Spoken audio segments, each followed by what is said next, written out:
Welcome to all our panelists, distinguished guests, and colleagues from UNODC, and everybody who has taken the interest to join us today here.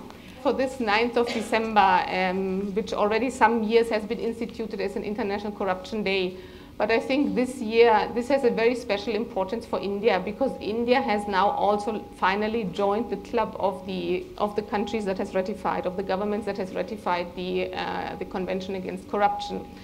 The Convention Against Corruption entered into force 2005, and we have seen UNODC plays a role as a guardian to this convention, and we have seen that really many countries have really sped up to ratify the convention, and there was a small group of countries that had not ratified it.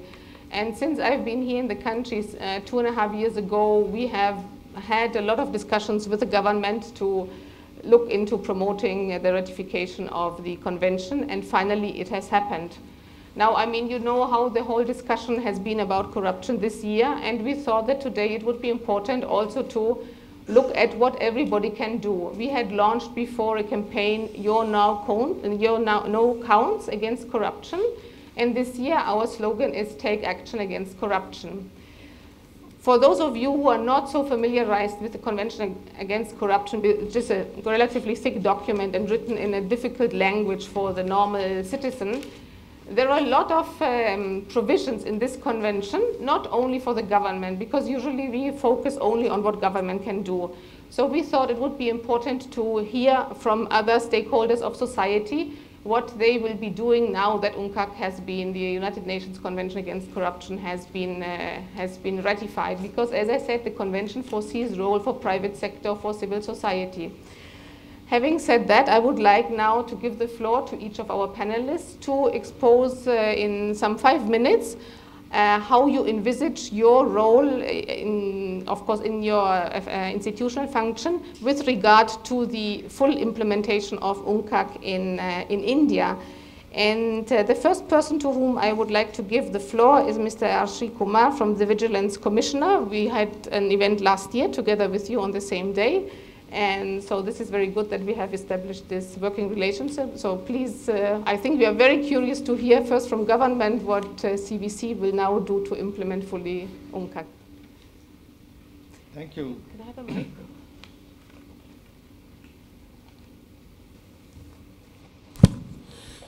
Thank you, Christina Albertine. Good afternoon, ladies and gentlemen. I must thank you all for being here on this International Anti-Corruption Day to act against corruption today. It's a very nice slogan. Last year, this day, we observed it in the presence of the Vigyan Bhavan. And as you may know, the Central Vigilance Commission is the premier agency in the country to act against corruption. Throughout last year, we have been under attack, under siege, saying that what we have done is not enough. And there has been debate, discussions right from the drawing rooms to the streets, street corners, into the villages and the gullies, saying that something more has to be done and new institutions have to be evolved if the existing institutions have not delivered. I have been here for the last 1 year in the Central Vigilance Commission. It's a 46-year-old institution, and I can assure you that this institution has done something. And if you are not on Blackberries and other exclusive phones, your phone will get an application downloaded, and you can then use the phone to capture the demand for bribe in your jurisdiction. You can take picture of bribe being paid or received in your jurisdiction, and you can have signatures also if you use a phone like the one which I have, and you can upload it. Right now, when the street play was going on, I have uploaded the images and the pictures and the voices on the net. You can go to www.blowyourwhistle.in or .com. We call this remote eye management system, and you can see those pictures uploaded there. Of course, you'll have to go through a process. When you go there, you'll know how to get it done. Vijay.com or Vijay.in also gives the way how people can lodge complaint either through the web or through the mobile. We have been running it as a pilot project for the last 1 year. We have got about 50% of the complaints pertain to the state government jurisdiction. We have nothing to do with the state government. We are a central government body. About 15% of the complaints pertain to persistent complainants. They will give a complaint today and ask tomorrow what has happened. Day after tomorrow again they will persist, etc. But about 30 to 35% of the complaints which we have received through this have talked about both small petty corruptions as well as grand corruptions which have been taking place. We would like to develop this application more into the future to use it as a tool for empowering the citizen to get information and evidence, because this comes with the date and time stamp and the latitude and longitude of the place from where the matter is being uploaded. We have used it effectively and we want to launch it out further after once the pilot project is over. We'll need some more infrastructure like a KPO to handle all the complaints, etc., but that is part of the game. We have to put in that thing. Then we would like to have Vijay's in every village. A person with a phone can train 10 other people to get information about corruption and upload it. We would like to have Vijay Shrees who could be the leader of 10 Vijays. We could have Vijay Bhushans who will control another 10 Vijay Shrees, like that, going up to Vijay Ratna, just like the Padma Shri, Padma Bhushan, and Padma Bharat Ratna. So probably Vijay Ratna will be in charge of a whole state or a whole country who could take the lead in fight against corruption. We'd like to develop that. The second thing which we have done is when the publicly funded projects are money is being spent, to see whether it is being spent correctly or not. We started this experiment in Bangalore. Raghunandan and myself, we have all been working there in Bangalore to see that whatever the municipal corporation spends is spent properly.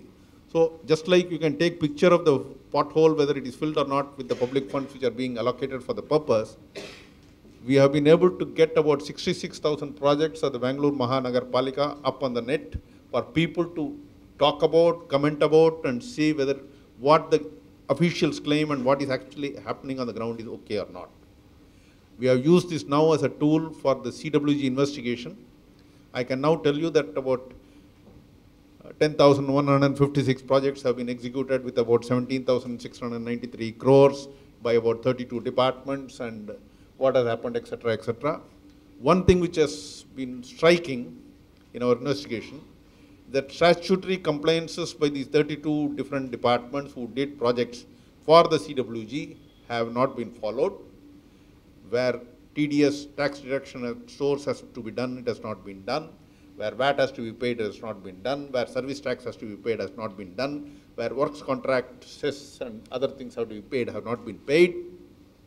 Our preliminary estimation now, where people are uploading, scanning and uploading the bills paid, and we are getting them digitized and then putting it through a process of analysis, we find that we have already crossed more than 100 crores of recoveries due to the government. Okay. So our investigation is going to give a positive outlook that where government funds have gone astray, we'll get it back into the system. Okay. This is a small effort which we have made. We'll continue to do this. I think for the present, this much is enough. We'll continue to take the leadership that is expected of us and forge ahead, joining hands with all of you like-minded people. Thank you so much for the opportunity. Thank you very much for giving us this update on what has happened since last year. I remember when you launched this campaign. I think it would be very important for the government to disseminate this information also, that this campaign is happening and the results that you have achieved so far. I would now like to ask Jerry, founder of the iCongo, to give us his views on, I think you work a lot with NGOs and with youth, so you present. Yeah. Thank you. Thank you, Christina. And good evening to all the fellow panelists. So it's, I was very amazed to see the work happening within the CVC. I didn't know about this initiative, but I would like to start by just kind of flagging a few issues, since I need to speak about civil society. And I'll try to stay as politically correct as possible, since I'm speaking at the UN House. It's a tough task for me to do that. I was told to speak about how civil society has a role to play in addressing the issue of corruption. So let me start this with a thought, that you cannot address the issue of corruption by sleeping with the enemy who causes that corruption, who causes those evils in society. And unfortunately, the more I work with civil society, I see that we are sleeping a little too much with the enemy nowadays. Let me kind of just give you a few examples of this. I happened to go for a CEO meet, which was organized by Terry, which is a premier think tank. And in the CEO meet, there was a panel discussion where the Coca-Cola CEO sat down and said that we are not stealing water or depleting water. It is the farmers of India who are depleting water and responsible for all groundwater which is being depleted. That's a little challenging. We're talking about the farmers of India who produce food grain for the citizens of India, and you're shifting the entire blame onto them. This is a premier think tank which gives you that opportunity to speak on a panel because you pumped in money as a sponsor. That's a little scary. You have a company called Vedanta, which has fixed a lot of mining deals in Odisha, has spoiled all the environment over there and society over there, and then you have these people sitting on the CSR committee of a premier association of industry.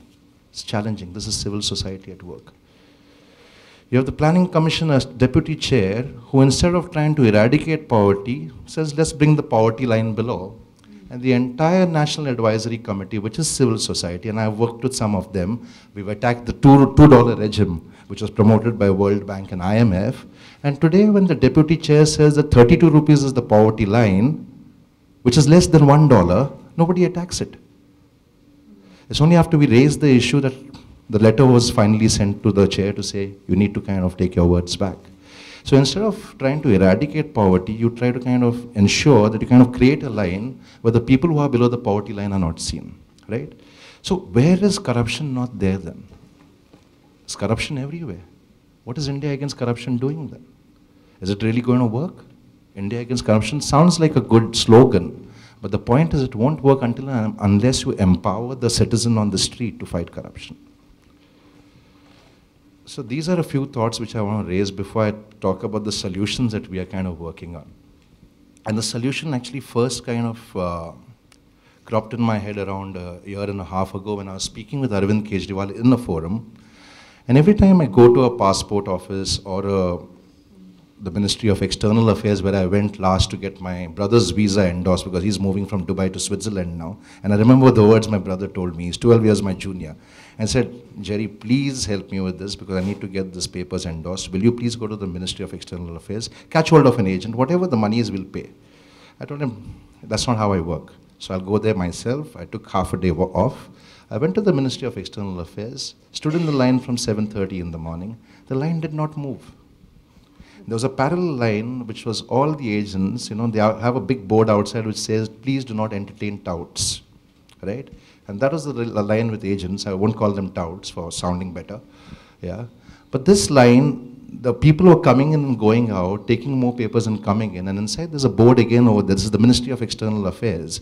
And the board says that nobody will be entertained more than once. And these people are going in the line time and again, and the line where the citizens are standing, where I was standing, has not moved. After 2 hours, we had just moved probably around 3 meters, right? So I finally made some noise. That's what I do very well. I bring the floor down. And the administrator over there came out and he said, what's the problem? I said, this is the problem. I've been standing in line from 7:30 and it's 10 o'clock now and the line has not moved. So he said, so that's the way the line moves? That's not the problem. The problem is that you're entertaining the other people who you have a board out there against, and you're not entertaining us. You're not taking us because we're standing in line. So he tells me, don't make the noise, come aside. And I said, I don't want to come aside. I want the line to move because those people are the touts that you're talking about. And he has the audacity to ask me, is tout written on their head? I said, are you fit to be the administrator in this office if you don't know the touts? These people stand outside your place day in, day out, every day. Now he doesn't want, so he finally takes me aside and says, why are you making noise? Look at the line that you're standing in. Do you see anybody like you standing over there? And he was right. They were all agents. Agents who were carrying forms of students who were applying to Harvard and LSE. But these students didn't want to come and stand there in line. So how will corruption get eradicated? It's a challenging task. It's scary because you need to think about this. I come from a place called Goa, and in Goa, people who are in the administration right now, we've nicknamed them Alibaba and the 40 Thieves, right? Everybody is either a murderer, a rapist, or a land scammer, right? And I have some of my own relatives who feel proud about going and spending time with them in a party. And I'm like, aren't you ashamed of yourself to even say that you're going to a party hosted by one of these guys? But we feel proud to go with people like that. In the street play, I remember the activists spoke about how if a child steals 5 rupees, we slap the child. But when a minister is slapped for stealing crores of rupees, it becomes a national issue. Right? I'm not against, I'm not for violence, but I think we have to think a little about this. So the solution that we are creating, which actually came to me when a student actually threw this to me, and this was an MDI, which is in Gurgaon. He said, it's very easy for Arvind and you to talk, but when we go to a passport office, we do not know what to do, so we might as well pay the bribe and get our passport, right? Because otherwise we won't get our passport. And that's what got me thinking, and we decided to create this platform called hallabolo.com. And hallabolo.com is a tribute to Safdar Hashmi, who died way back in 1978 and was killed in broad daylight for the street plays that he used to organize. And the slug line of Hallabolo is blow the whistle. And the reason for doing this is because I'm a 6'4" guy. I intimidate a lot of people, but when the cops gang up on you, you're scared to remove your mobile phone and record it, right? So the reason to blow the whistle is that the moment you blow the whistle, and Lintas has come to our aid for this, they're going to do an entire spin around this, is that the whistle becomes a mnemonic for other citizens to know that there's something wrong happening somewhere. And we hope that other citizens would then come and stand with the citizen who's blown the whistle and add strength to that person's demand. Yeah?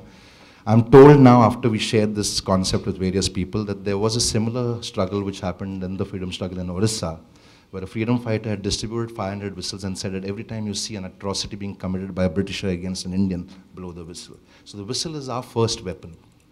Our second weapon is the mobile phone. As was said by the Vigilance Commissioner, we have every mobile phone today has a camera. So even plumbers and electricians have a camera. So we hope that once the whistle is blown and people stand along with the person, you get your camera ready and you record the entire thing. If you can't record the video, you record the audio, you take a picture, right? And from the mobile phone, you can upload the picture or the video or the audio. We all know of the Nira Radia tapes, right? So you upload that video onto the internet.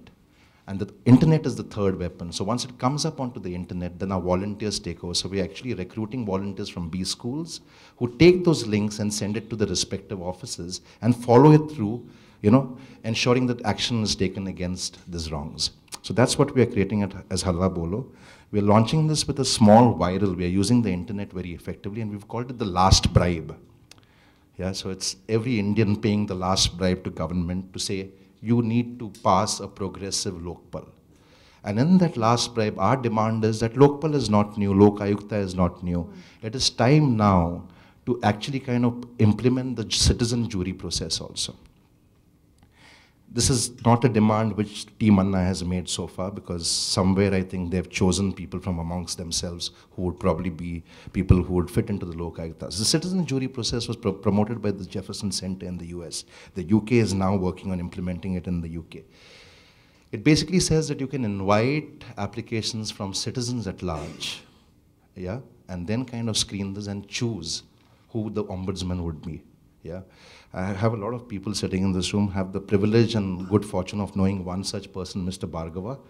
He's a cement engineer, has worked with ACC most of his life, but has never paid a bribe in his life. Yeah. I think those are the kind of people you need to bring into positions as Lok Ayuktas rather than the wannabe rogues, as I call them, because you have the dyed-in-the-wool rogues and you have the wannabe rogues. So we need to be careful of how Lok Ayukta and Lokpal actually gets implemented. Thank you.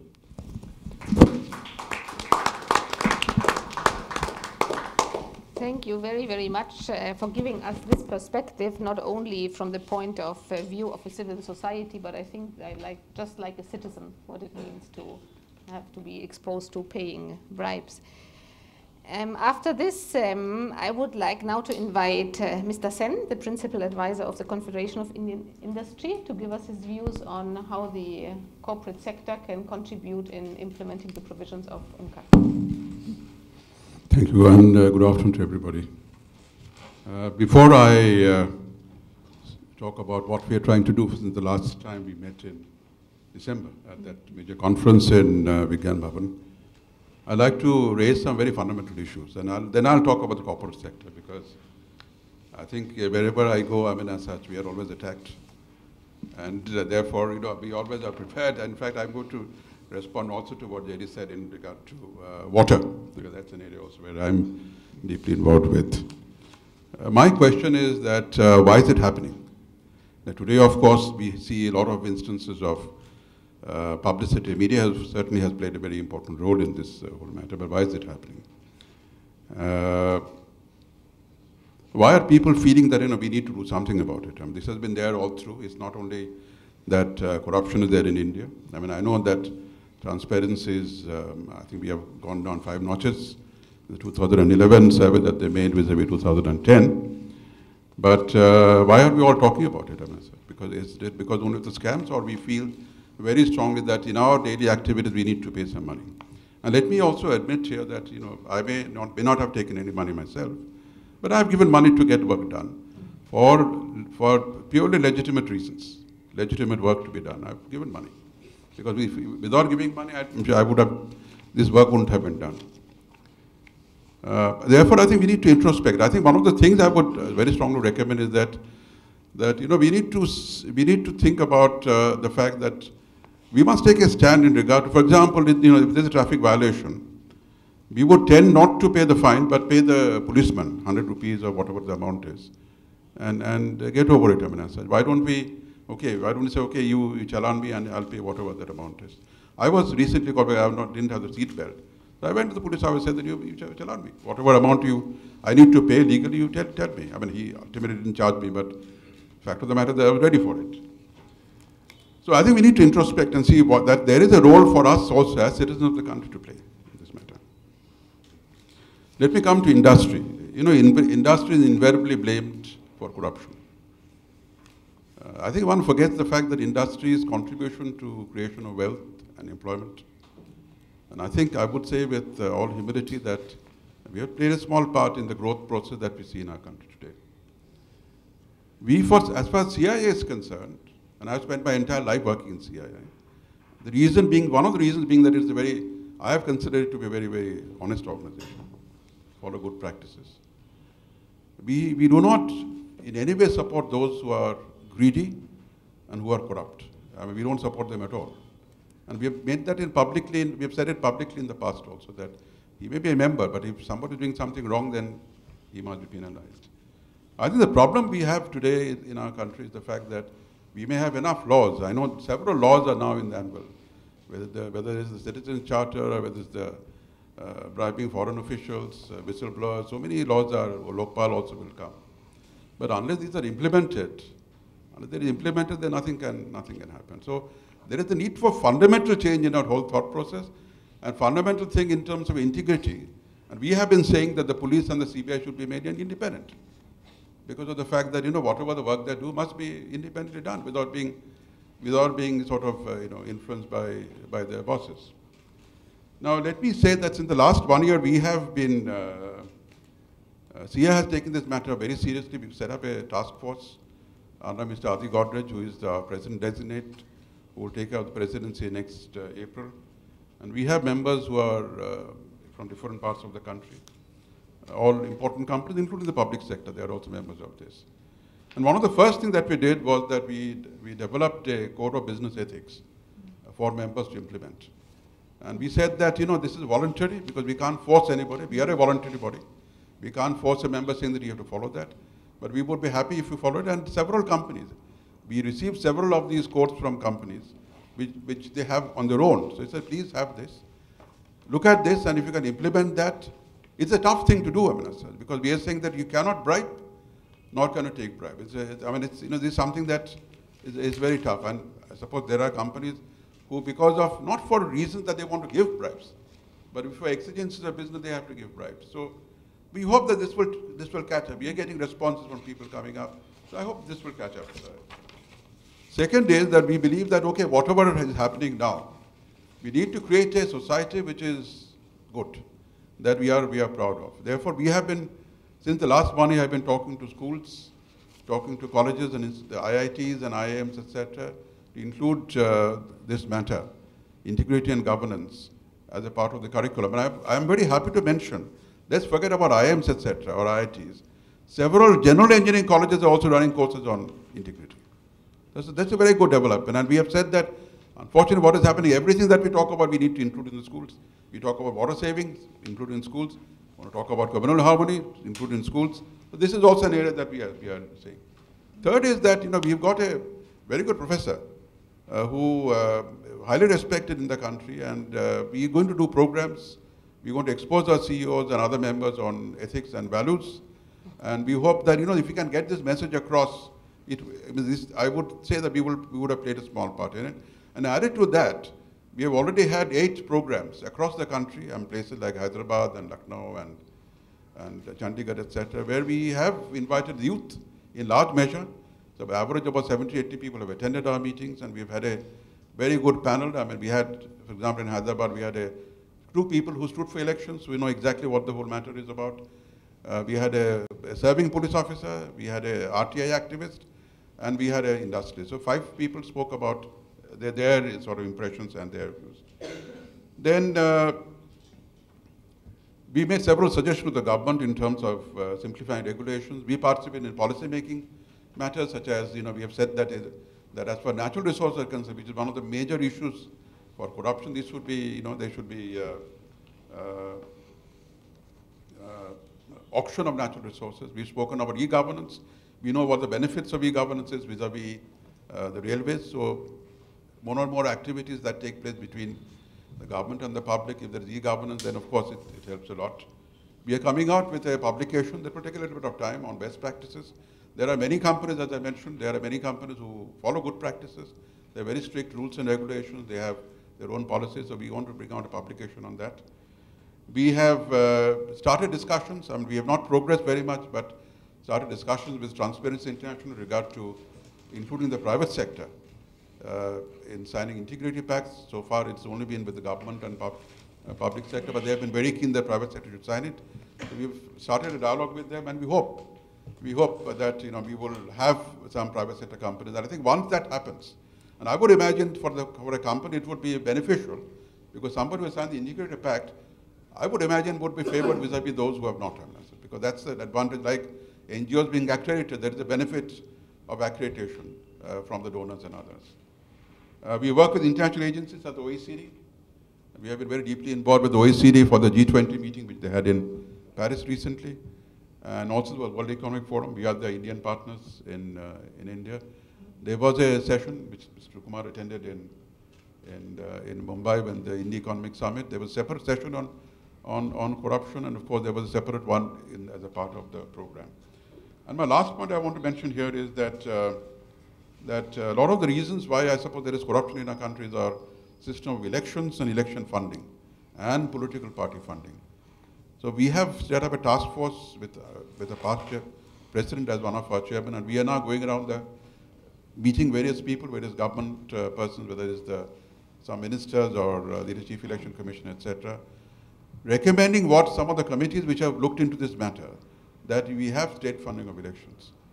There is a little concern whether those who have state funding of elections, whether they will also take money from the private industries or others, citizens, etc. But we believe that we need to make a beginning in this whole process. So these are some of the things that we have done. I think we have a ongoing agenda. I think we will add to that.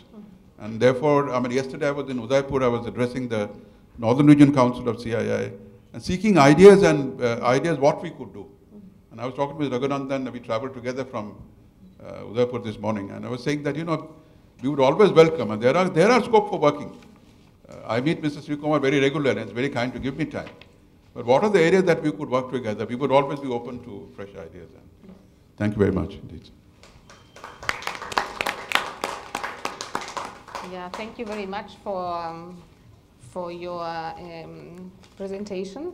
And actually, I think working with private sector is very, very crucial, especially in a country like India with such enormous growth rates. And we had also invited Siemens, because of course Siemens has become a very telling case all over the world, and they are now working very hard to clean their image from the corruption scandals that they have gone through. Unfortunately, their compliance officer could not be today with us. I think I will now give the floor. I know that Paranjoy is a little bit under time stress, so maybe I give the floor now first to you to talk about the role of the media and how you can help in promoting the UNCAC and the full implementation. Thank you, Ms. Christina Albertine. It's my honor, my privilege to be here. I'll talk a little bit about individual corruption, but I think what's far more important to talk about is institutionalized forms of corruption.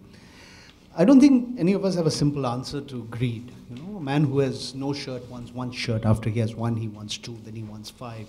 Then he wants 10. Then some people become like Imelda Marcos. They're building a museum in Manila for her shoes.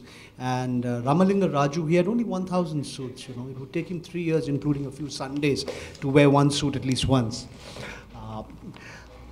I think, in order not to embarrass some of my co-panelists, I shall be politically little correct. There was a head of a leading industry association who was caught on the Radia tapes, which was mentioned, talking about a not so honorable minister, saying he would prefer this minister, though he was Mr. 15%, but at least those highways were built on time. He's better than his predecessor, who was also Mr. 15%, but he didn't build the highways. You know, we in India and in many parts of the world, we have a very nuanced view of corruption. We distinguish between the more corrupt, the less corrupt, the corrupt and efficient, the corrupt and inefficient. वो पैसा भी खाता, वो काम भी नहीं करता. You know, like the minister, Mr. 15%, who didn't build the highways. We distinguish between the guy who steals a brinjal, you know, and leaves a few for the owner, and the guy who steals a carrot or the radish, you know, he pulls the whole plant out. My father's still my father, even if he evaded income tax, you see. The point is, going beyond individual corruption, I think the problem in this country, and not unique to this country, is the institutionalized forms of it. And there, Mr. Sen will know very well, it's really the nexus between business, politics, and crime. I mean, how do our elections get funded at the end of the day? I mean, if somebody has to bribe somebody else, no? Who's got the money to bribe the so-called representatives of the people? It's common knowledge, isn't it? The other side of economic liberalization. Goodbye license control Raj. Welcome crony capitalism. Natural resources. Mr. Raja has only spent a little more than 11 months in Tihar jail, you know. If he had auctioned the resources that belong to the people of this country, scarce resources, national resources, maybe he wouldn't be there. The question is whether the current Home Minister knew what was going on. Good question, sir, about, you know, what do you do if you can't run your business if you don't pay a bribe? What do you do if around you, you're a nice guy, you're an honest guy, you're Mr. Clean, but you're surrounded by a bunch of crooks? Can't do anything about it, can you? Compulsions of coalition politics. The DMK still has 18 MPs in the UPA. The 5 years Mr. Karunanidhi was Chief Minister of Tamil Nadu, there were 34 Congress MLAs who were supporting him. Fact. Who needed whom more? Dr. Manmohan Singh needed Mr. Karunanidhi more, or vice versa? I leave you to answer that question. It's very, you know, people said, oh, you know, we are good Indians. Jayalalitha is also corrupt. You know, people won't vote for him. They benefited from these cheap mobile phones. Not to mention the color television sets in which they didn't watch Sun TV, they watched Jaya TV instead on those color television sets. If you stand in the middle of the road and dole out money, there'll be enough people who will take that money. But don't insult the intelligence of that illiterate common voter in this country. He'll take your money. There's no guarantee he's going to vote for you. That's individual corruption for you. I think far more important is when you look at institutional forms of corruption. I think, and that's very, very important to talk about that in our country. The question, why now, Mr. Sen?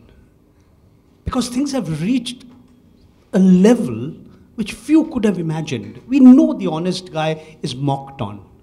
Why? Because you're an honest guy. You might as well be handicapped. You might as well be a fool. You're not clever like the rest of us to make money.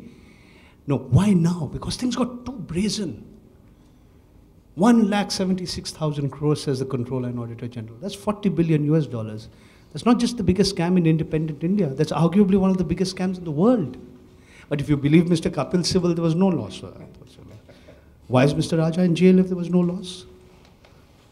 Good questions. I think it's important for us to raise these questions because what has happened is on account of the weakness of the political opposition on both the left and the right.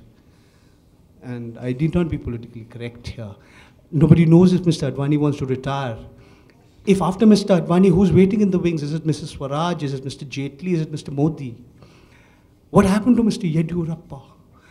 Oh, and his good friend Gali Janardhan Reddy, right now in jail. The famous Bellari brother. On the left, the communists have been decimated in West Bengal. After 34 years, 7 elections. So what happens when there's a vacuum in the polity? What we are seeing in India is proactiveness on the part of the judiciary, on the part of civil society, and on part of the media. Yes, the media is corrupt. Of course the media is corrupt.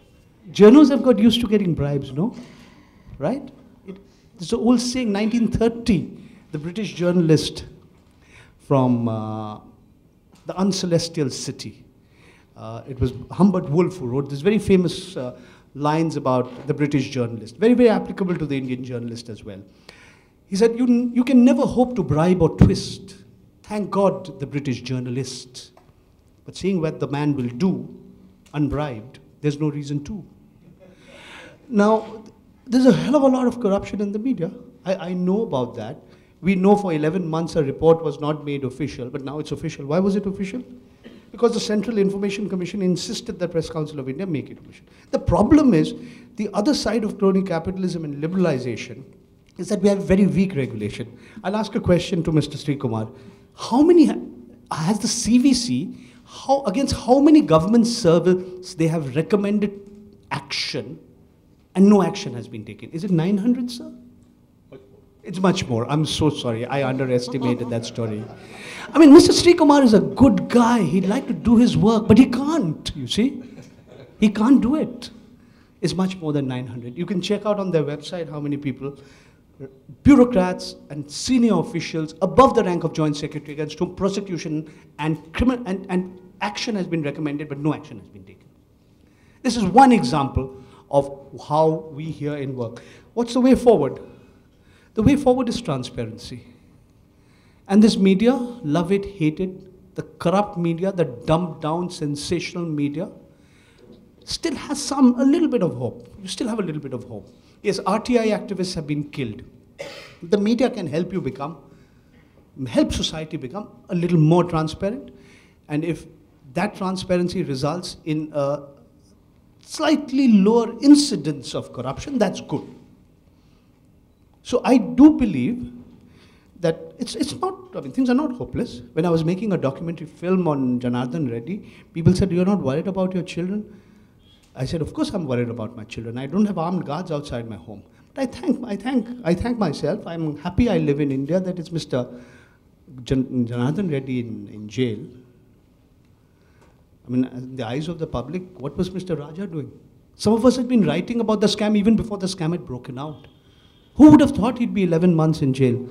Now, is this judicial overreach? Is this the judges pandering to popular sentiments? No. It's the world's largest democracy at work.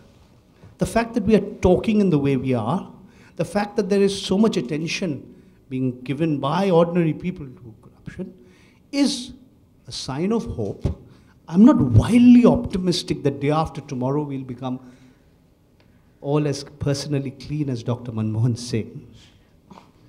But there is some hope that maybe your children and your grandchildren and their children will not live in an India where an honest person is considered to be a fool, an idiot, a handicapped person, and worse. That's the hope with which we live, and I'm hopeful with the efforts of UNODC and other agencies, we'll move towards that direction, slowly but surely. Thank you.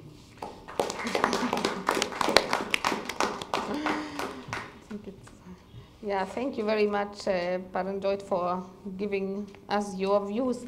And I mean, I think we hear so many interesting, interventions, and of course we have invited those whom we know are doing something. And I'm just asking myself, when do we get to the critical mass? I mean, especially in a country as big as India, to change something. I think I would now like to give the floor to Mr. Raghu, because he is a very famous man. He has made himself famous with his website iPaidAbribe.com, and we have heard other interventions where now the visibility of bribe, either from others or from oneself, seems to have become a very famous feature. So I would like to invite you to make your presentation. And since you also created for this day a special blog, maybe you can also call and I think report on this. And I think you got maybe some ideas, as I did, for this campaign that we launched today. Please. Thank you, Christina. It's a real privilege to be here. It's a particular privilege to be sitting next to Mr. Srikumar, because how long was it back, sir? 1984, when I was a raw hand and I went for my first posting. Mr. Srikumar trained me. He was the superintendent of police and I was an IAS probationer. I've also had the rather interesting privilege of being arrested by him. That's a very interesting story which I will relate to my grandchildren. A rather long story. It will come out as a book one day. It will come out as a book one day, sir. Yes, it will. No. He just put me in. It's too big a story. It's a really long, very involved Organized story. corruption per se, right? Yeah. Well, I was a decoy in a gun running case, and he mock arrested me because I went to buy an illegal gun, and he had to arrest everybody, so he arrested me. He also slapped me, sir. I remember. Make it realistic. Make it really realistic. Well, difficult to say anything politically correct. I don't think I've said anything politically correct, at least this century. Probably sometime in 1996 I did. That's what my mother says. I don't remember. Well, we run this website called iPaidAbribe.com. Like any good idea, it arose over a glass of beer. The idea was that, Janagraha looks at urban participation. So when you talk about urban participation, urban corruption is very much a part of the landscape. And then we decided that we cannot control urban corruption. So at least let us have a place where we can predict the market price of corruption. What do you pay for a traffic offense in Delhi as opposed to Kolkata? And what do you pay for a passport in Bangalore as opposed to Hyderabad? But then when we started the website, we realized that we are really sitting on a very good idea, because the moment that you begin to crowdsource reports from citizens, then your patterns begin to emerge. And then we are not still, and this is something that we have to keep on explaining to people, we are not a grievance redressal website. We delete the names, we have a software that deletes the names. We look at the essence of the transaction. And when you have 1,000 transactions of the same kind, then patterns begin to emerge. As of now, I would say that we are pretty impressive. 8,07,000 hits as of today, cumulative, and 17,000 reports on corruption from citizens under 3 headings. We collect them under I paid a bribe, I didn't pay a bribe, and I didn't have to pay a bribe. And these days, most days what I do is, I read the I didn't have to pay a bribe reports before I go to sleep, because that puts me in a really good mood. Because they speak about going to government offices fully expecting to pay a bribe, and they don't have to pay a bribe because there's a good Samaritan sitting on the other side, and some exemplary stories are coming out about good things happening in the government. But it's interesting to note that right from the day that the website was started, the percentage of people who are reporting I paid a bribe is about 88%. But interesting thing was 8.5% of the people were reporting that they didn't pay a bribe. But the moment that the second fast happened, between the first fast and the second fast of Anna Hazare, that percentage rose to 10.1%. And today it's rests at 10.1%. And about 3.5% of the people say that they didn't have to pay a bribe. Now, what do I mean by patterns?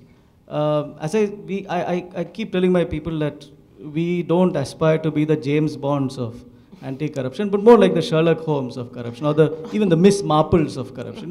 Delving down into the details, looking at patterns, looking at clues, forensic science laboratory, that's what we are.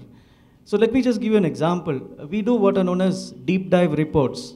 They're called Jana Mahiti reports, people's information reports, because they are very, very presented very simply, directly for comprehension of people. Now, we did a Jana Mahiti report on the registration corruption in Bangalore. And on the registration corruption, we discovered that out of 600 odd registration cases, a large percentage, almost 50% of it, are intermediated by lawyers, architects, chartered accountants, and builders agents, which meant that the whole thing had been neatly syndicated.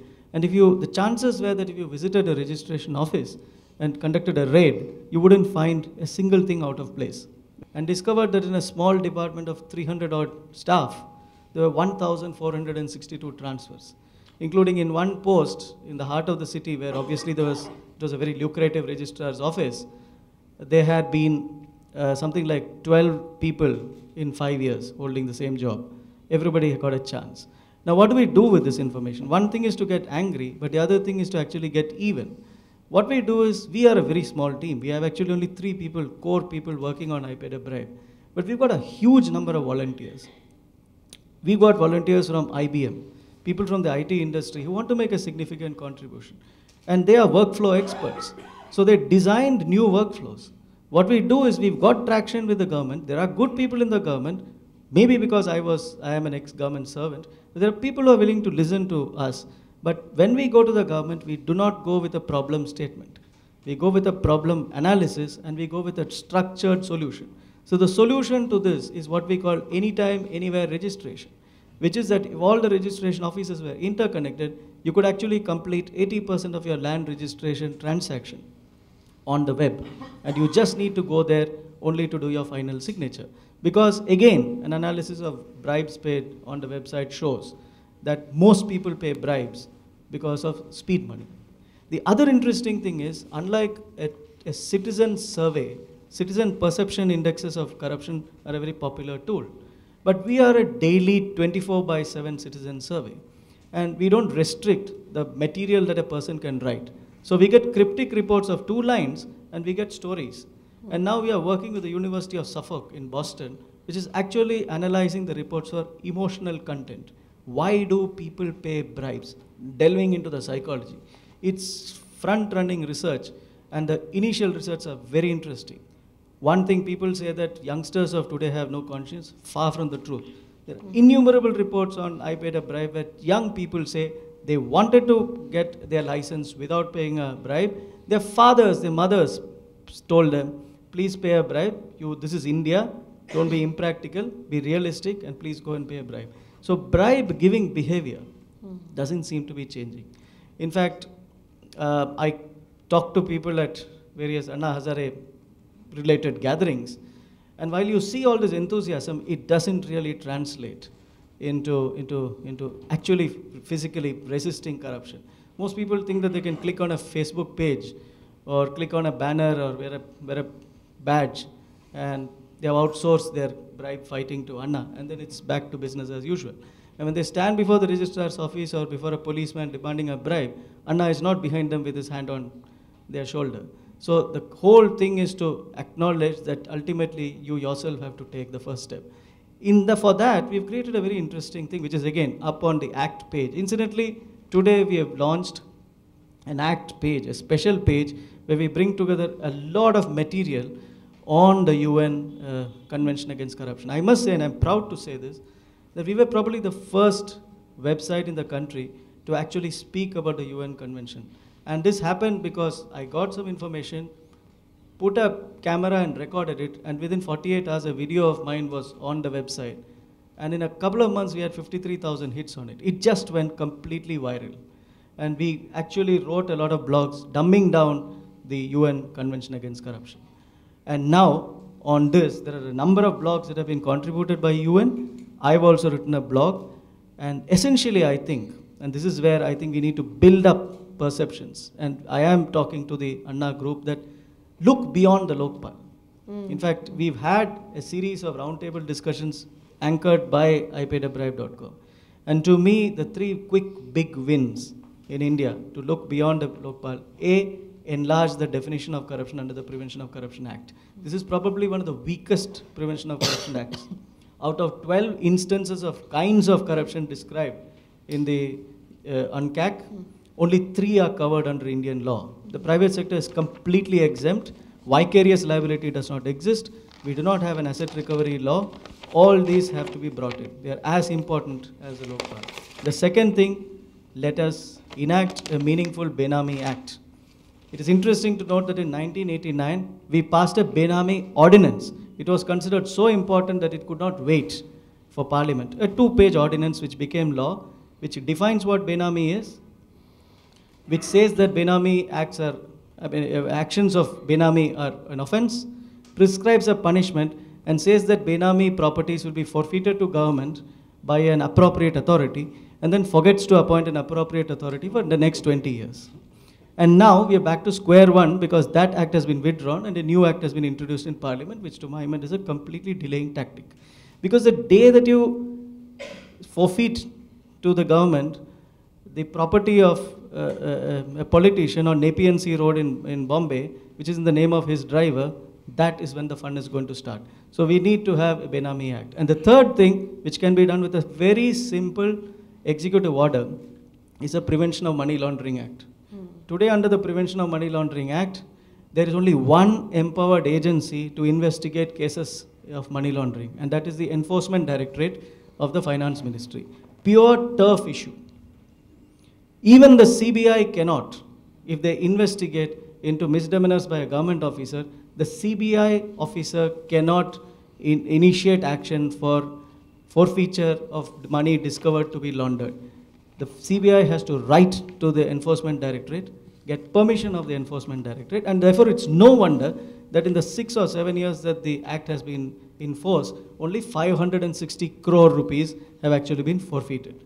That should have had many, many more zeros. So just enlarge these things. So right now what we are pegging away is at beyond the Lokpal, look at these 3 legislative actions, and today there's a blog going on. The earlier, shall I say, earlier blogs that we have written on this are being now even made into videos, etc.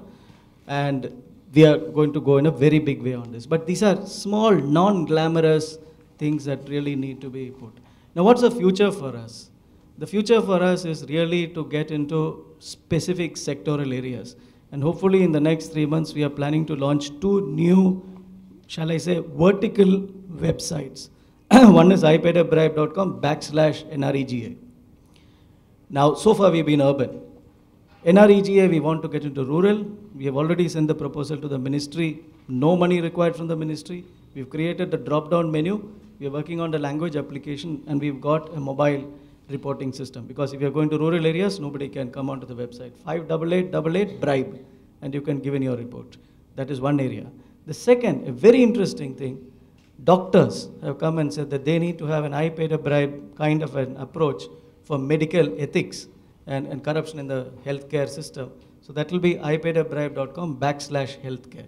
So these 2 will give us a new opening, and we will experiment with that for the next few months and then see how that goes. We have created, and if you go onto the website, we have created an application for reporting of bribes in the private sector. There are some really damning reports. But I find that the fear factor in the private sector is much more. Whistleblowers in the private sector feel probably much less protected than in the government sector. As far as Whistleblowing Act is concerned, we are advising the Kerala government. The Kerala government has actually formed a committee, of which I happen to be a member, to design a Whistleblower Act which the state wants to enact in a few months. So there are many things boiling on the pot, as it were. But the last point that I'd like to make is we are going international. What happened is that ipayabribe.com did an interview with China Radio on a Friday. And by next Monday, there were 7 copycat sites in China. And then we had copycat sites in Pakistan. Pakistan has just neatly borrowed everything, every single thing, including the color combination. And Brazil. Now we have 14 requests pending with us, and somebody said, no, we must protect our intellectual property. I said, forget it, we don't have the bandwidth to protect our intellectual property in different countries, so why don't we just go one step forward and make the whole application completely free? So there's an open offer.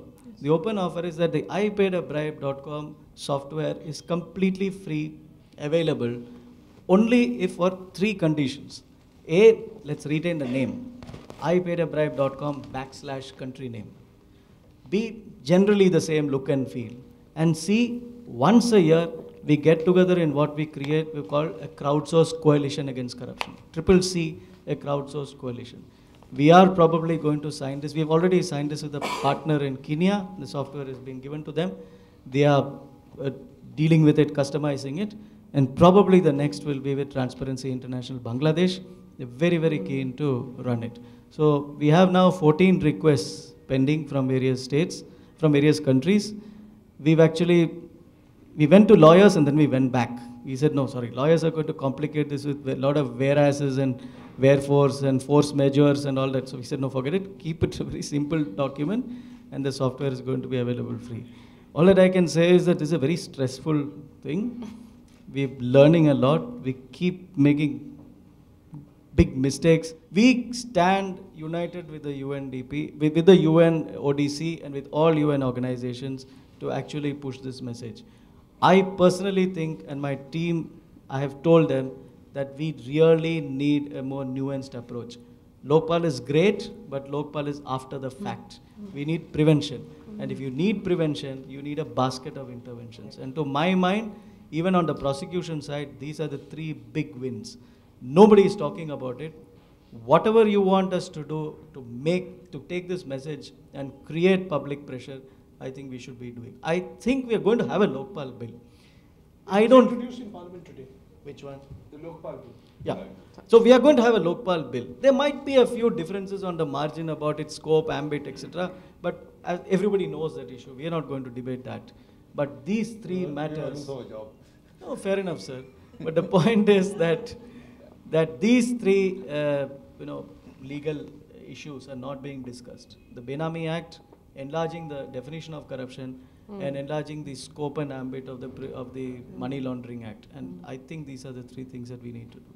Thank you very much for giving me this opportunity. Thank you very, very much. Excellent, all your observations. I think we already had quite a breadth of interventions and ideas and so on.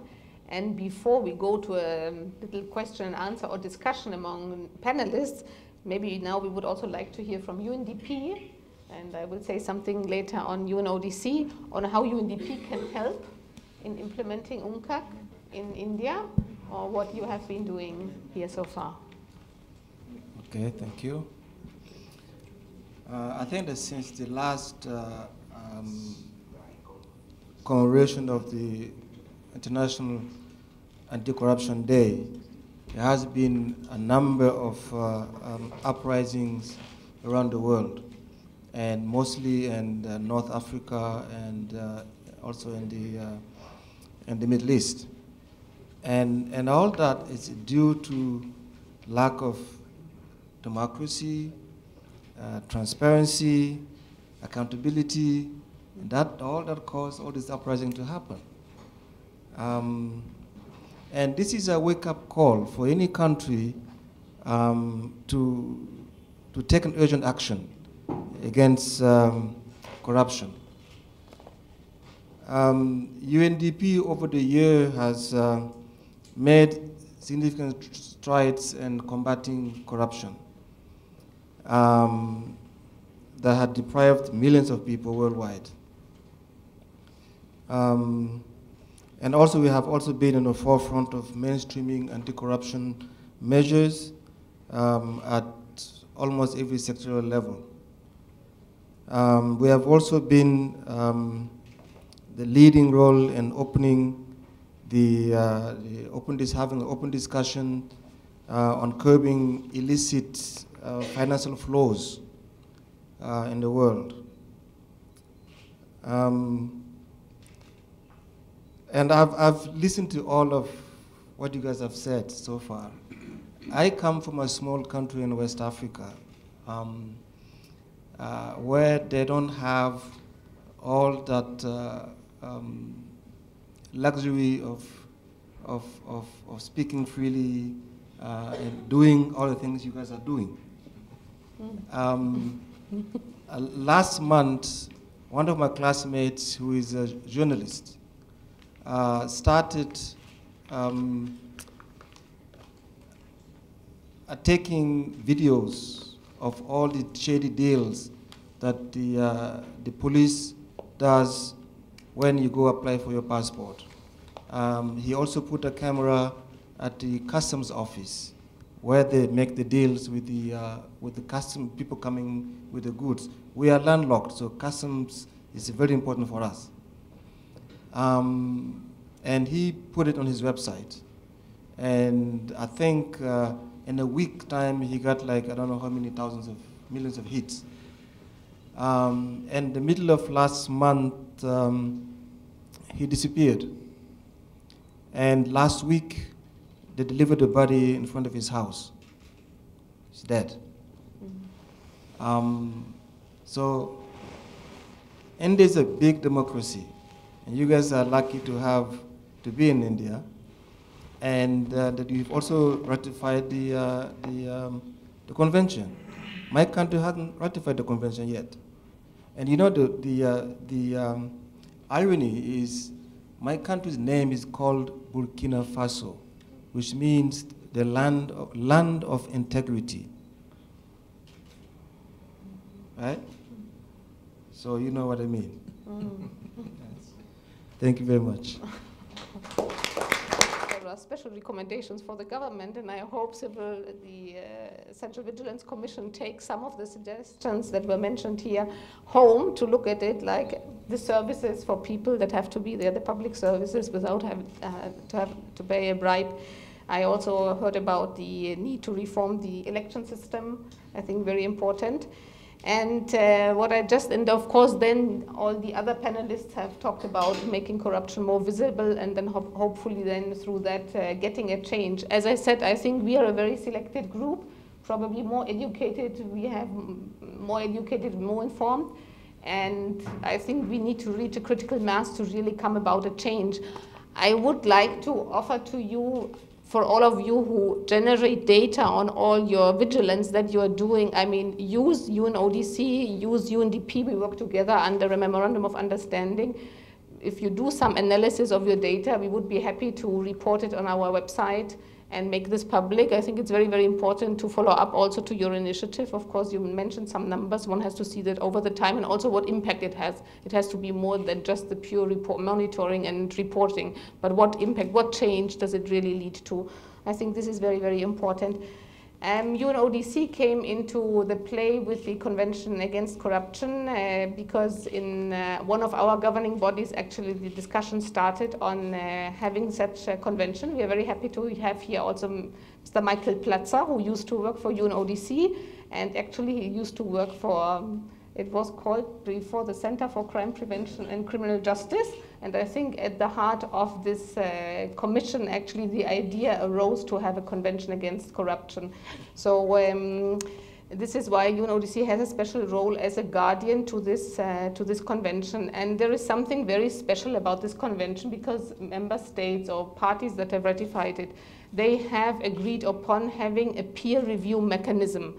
And that means that each country will be reviewed by another country with regard to the degree of implementation of the UNCAC.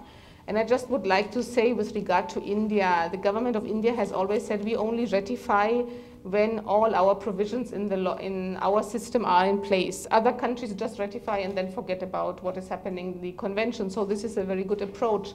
Now we think there is some gaps also. I mean, we hope we take this message and probably, you know, also. In any case, I think India already has been selected, is part of a peer review. I think it will start next year. So we will then also see what the result of this review will be. We should start getting ready for it. Yes, exactly, exactly. So I think this, all countries have seen this. It's not enough just to ratify. I mean, we also have celebrated ratification because we have been waiting a long time for it, but then actually it is about implementation. And the convention is very, very comprehensive. Actually, I brought it here. This is the convention, and it talks about penalization of corrupt practices. It talks about prevention. It talks about asset recovery.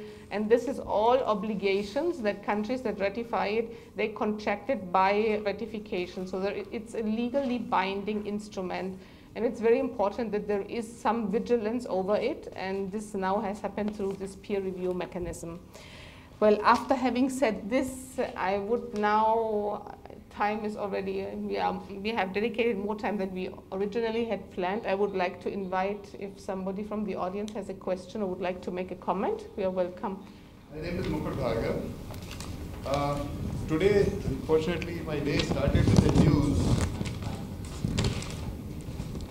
A peon worth rupees 10 crores. This was the news on the International Anti-Corruption Day to begin with in the morning. Now the point is, what happens to this man? The whole country will definitely be watching what action is taken against this person. As somebody in the panel said, that there are news and then the country just forgets. I think that was in the youngster said. Now, there has to be something done immediately. In our country, there are road rage cases. People have seen people killing fellows, they just go scot-free. Now, courts are full of cases.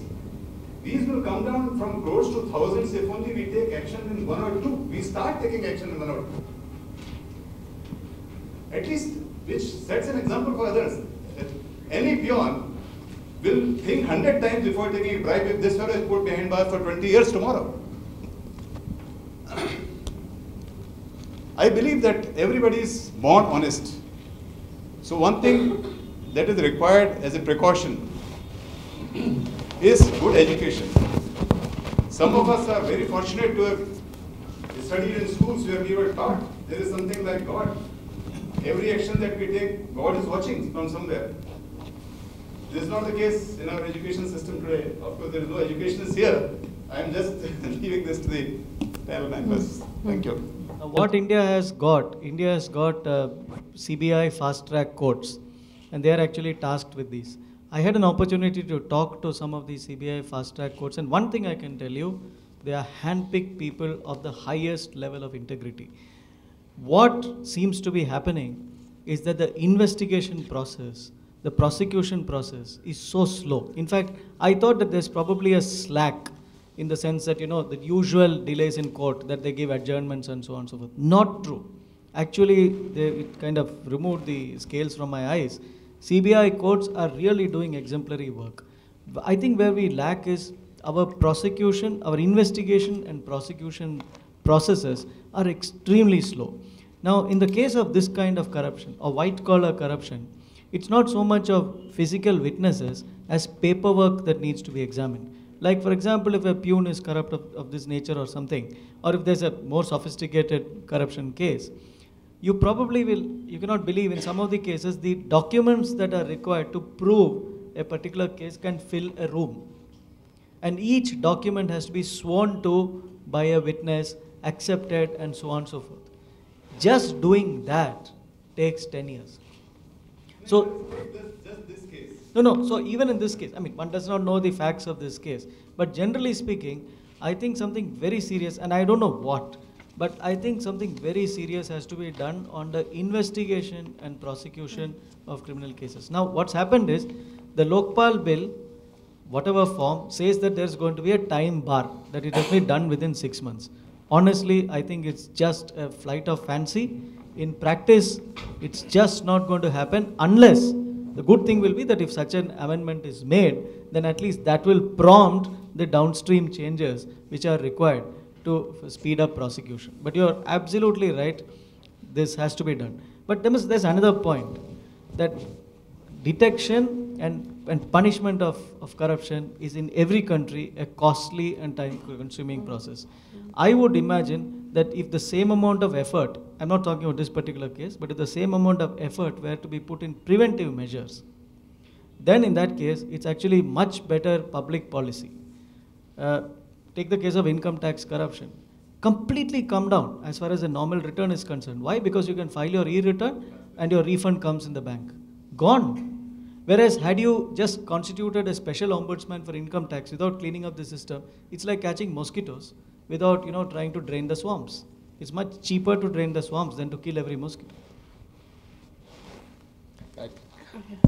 For the record's sake, I must put in, because I have always been an investigator. Investigation, if I take 1 year to complete investigation, like for example, the Rajiv Gandhi assassination case was finished in 1 year. But it took 3 years for the judge to come to a conclusion saying 26 people who were charged were guilty and they all have to be hanged. And after that, you know how many years have passed by. Our legal system is so slow.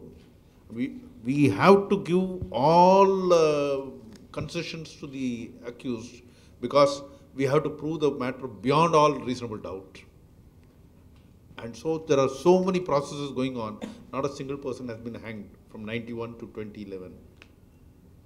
So our processes, we need to think about it. And I would support his contention that from punitive vigilance, we have to move to preventive vigilance. We have also been talking about moving from punitive and preventive vigilance to proactive and predictive vigilance and to participative vigilance where all of us combine together to find out quick fix solutions. Some of the solutions have to be democratic and have to follow the rule of the law. So we cannot just hang the peon in a kangaroo court, but we have to speed up the process of delivery of justice, and we have to think of many more things rather than only punitives. What I'm trying to say is, just out of 1,000 cases, you take case action in 1. 10,000 cases will not be there at all. Yeah. That's what we think. That's what we think. But it does not happen.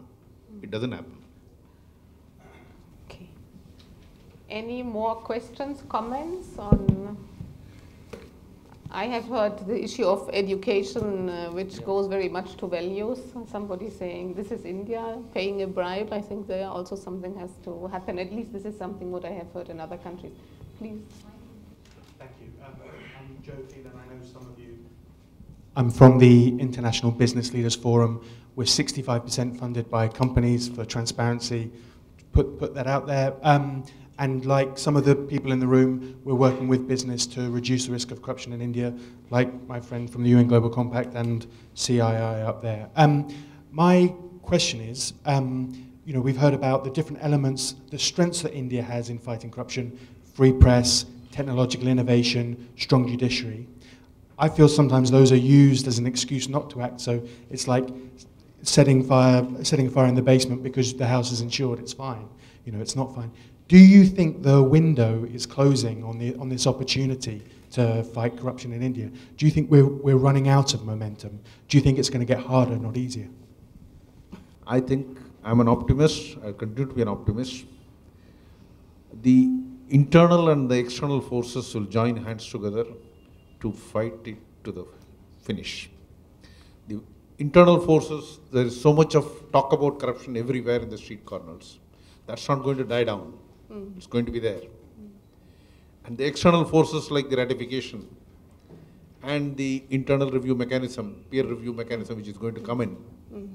And the technological innovation, which we are now offering it to Team One World, to the entire world, right from in Burkina Faso, you can use it. And it will be available in Russia, in Russian, in China, in Chinese, in whatever language it is, it will be available. So we would like to join hands, network with all the forces across trans-border also, and that way it will go forward. So I don't think there is going to be any pessimism, room for pessimism. Thank you. If I may open something that we produced today for the Anti-Corruption Day. It's a little table calendar, Act Against Corruption.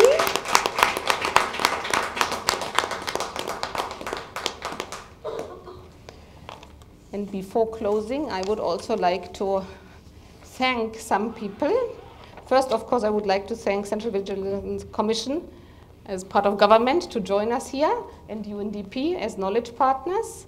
Then a special thanks to Hindustan Steelworks Construction Limited and UNDP, who have been our funding partners for this event. Also special thanks to Mr. Ashwinder Singh of Unistyle. I think he has left, but Unistyle has been most forthcoming in contributing T-shirts for our events, the T-shirts that Neha and all the collaborators are wearing today. We have already dispatched the T-shirts to CBC, to HSCL and UNDP. Whoever would like to have a T-shirt, you can collect it outside. We also thank the team of Ajmita Theatre Group for putting together the energetic play. And of course, we thank all the panelists, and we have also a calendar for you that you take home, please, with you, and act every day against corruption. And then, of course, I would like to thank all those who have helped to put up this event.